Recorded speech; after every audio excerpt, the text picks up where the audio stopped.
मीन नंतर समजून घेऊया मीडियनचा यूज जनरली केव्हा केला जातो. सपोज एक कॉलनी आहे, त्या कॉलनीमध्ये 10 घरं आहे आणि एक सर्वे चालू आहे. त्या सर्वेमध्ये समजून घ्यायचं आहे की या 10 घरांचं इन्कम कसं आहे.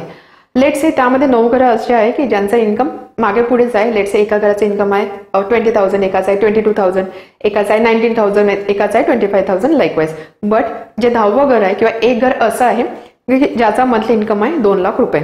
आता या केसमध्ये जर मी मीन किंवा ॲव्हरेज कॅल्क्युलेट केला, काय होणार आहे? मीन कॅल्क्युलेट करताना आपण सगळ्यांचे ॲडिशन करतो आणि divided by number of reading.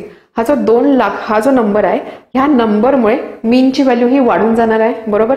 म्हणजेच काय, आपल्याला रिअल पिक्चर इथे दिसणार नाही. कारण बघा, बाकीचे जे 9 घरं आहेत त्यांचं इन्कम मागे पुढेच आहे. एका घरामुळे ही मीनची व्हॅल्यू वाढून जाते. म्हणजे इथे आपल्याला ऍक्च्युअल डेटा समजणार नाही किंवा मी असं बोलेल इथे जो रिझल्ट मला मिळेल तो मिसलिडिंग राहील. आणि म्हणून या केसमध्ये आपण यूज करणार मीडियनचा.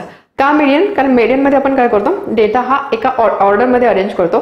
त्यामुळे एक्स्ट्रीम व्हॅल्यू जी फॉर एक्झाम्पल ह्या केसमध्ये आहे 2 लाख रुपये, एक्स्ट्रीम व्हॅल्यू एंडला येणार आहे. आपण मिडल व्हॅल्यू रेफर करणार. मिडल व्हॅल्यू म्हणजेच काय, ज्या बाकीच्या इन्कम आहे त्याच्या मागे पुढेच ती मिडल व्हॅल्यू असणार आहे आणि त्यामुळे इथे आपल्याला रिअल पिक्चर दिसेल. सो या केसमध्ये मीडियनचा यूज केला जातो.